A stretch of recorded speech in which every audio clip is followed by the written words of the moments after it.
from the far reaches of the galaxy to an internet location near you. We're Don'tForgetATowel.com, your daily source for geeky pop culture news, reviews, interviews, and so much more. So as you're hitchhiking your way through the universe, don't forget to travel safe, and don't forget a towel. Need more context on your favorite movie? Is Obama. Obama, okay. Senator Obama.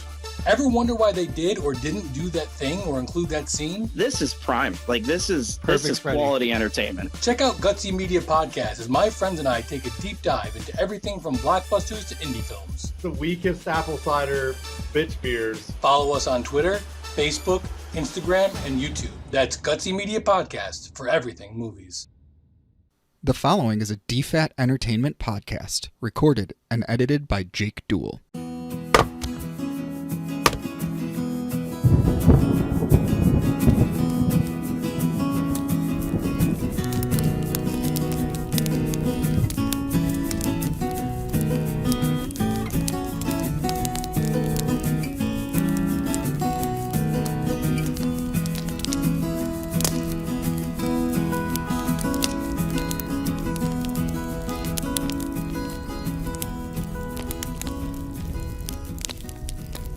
Hey Campfire listeners, as you know, I love books, so today I'm bringing to you another book review. But before that gets started, I want to say, we're trying something different today. This is going to be on video. So if you're listening to this on Spotify, or wherever you listen to this fine podcast, check out the description to go over to our YouTube page for Don't Forget a Towel Entertainment, and check it out there. The book I read was Questland. It's coming out on June 22nd of 2021. It's by Carrie Vaughn, and it's the first book of this series. She's also known for the Kitty Norville series, the Golden Age series, the Bannerless Saga series, and many other books. I'll be honest with you, I haven't read her other books, but I really did enjoy this book. So, we're going to break for a quick commercial, and when we come back, I'll give you my overview of Questland by Carrie Vaughn. Growing up as a 90s kid, I love classic video games. Sega Genesis was my first console, and I still love playing the original Sonic the Hedgehog to this day.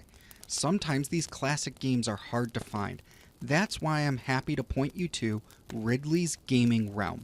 Click the link on the screen to be redirected to their Facebook page. This is a private group of over 1,000 members that talk classic games and can trade and sell old games. They've had sales, and in the past year have had no fraud since starting.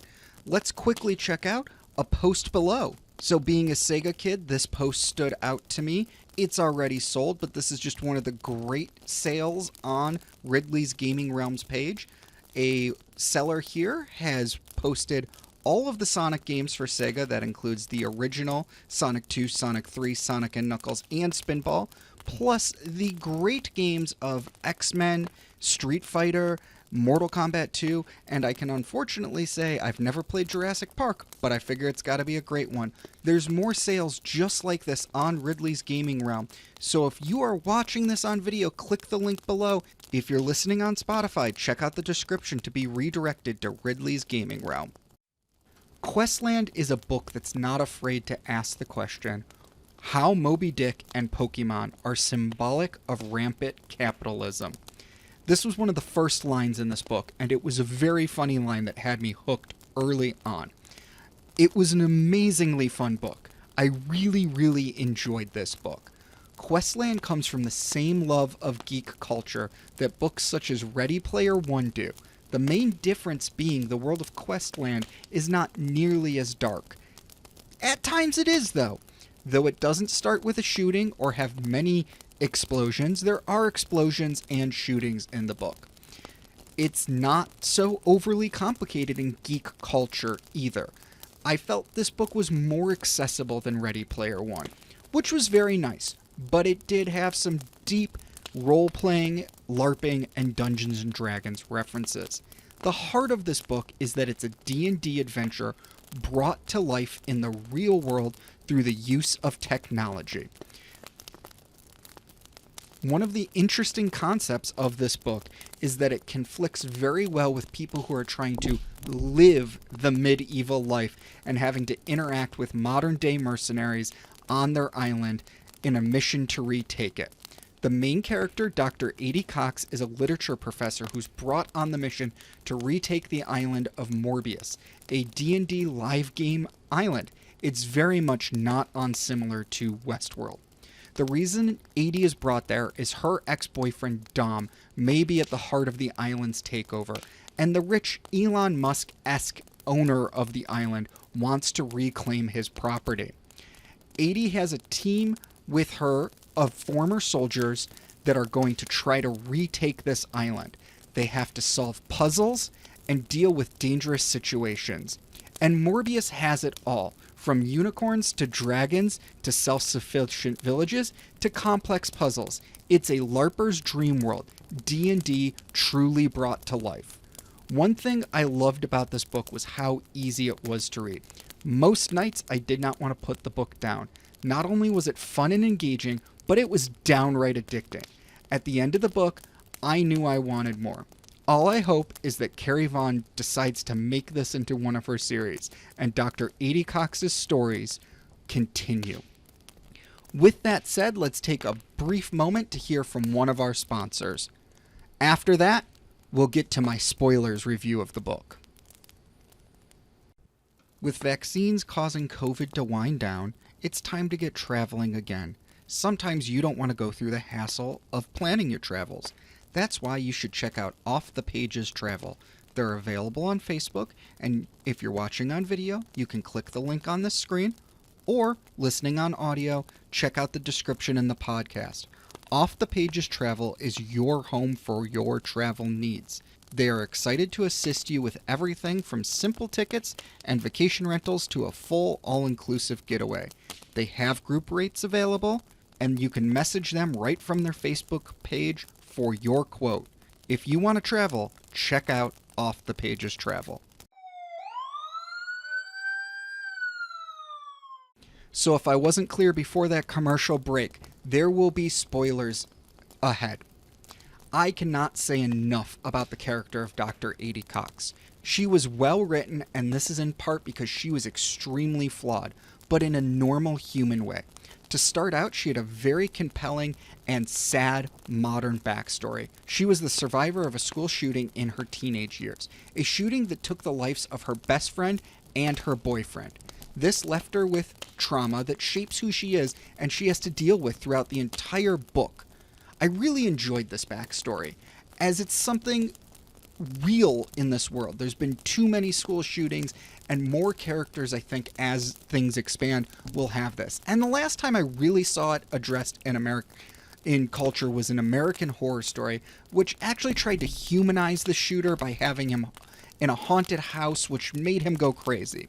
This is one of the few pieces of media that I've encountered with the victim being a main character, and it's very, very well done.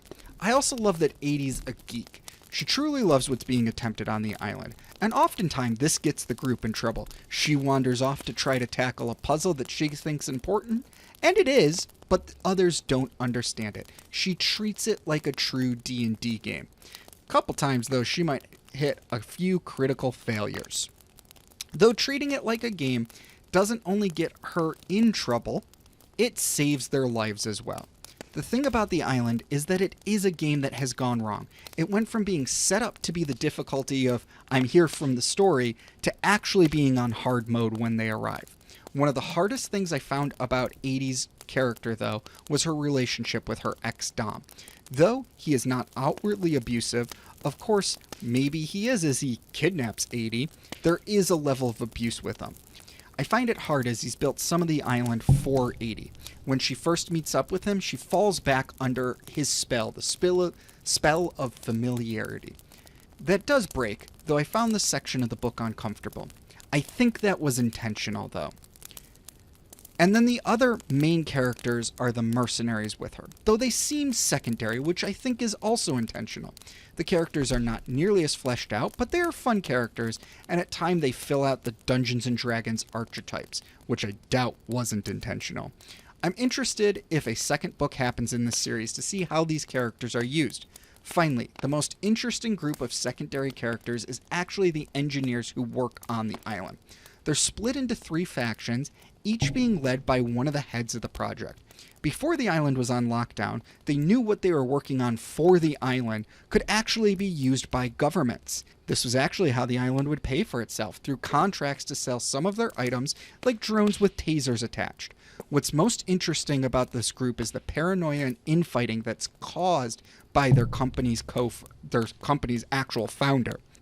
This book, without a doubt, explores the issues around toxic corporate culture and how rich tech types may not be the heroes we think they are. I truly recommend picking up a copy of Questland at your favorite local bookstore, and maybe you can find out how Moby Dick and Pokemon are related.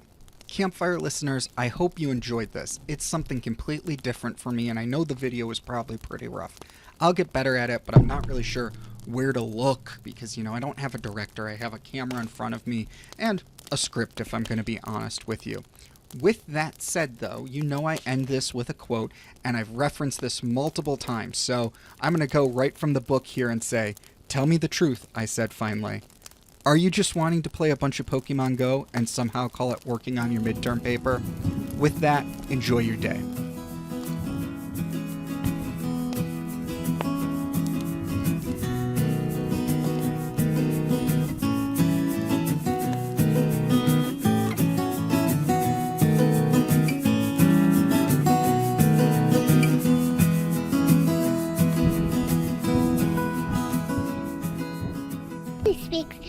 Podcast is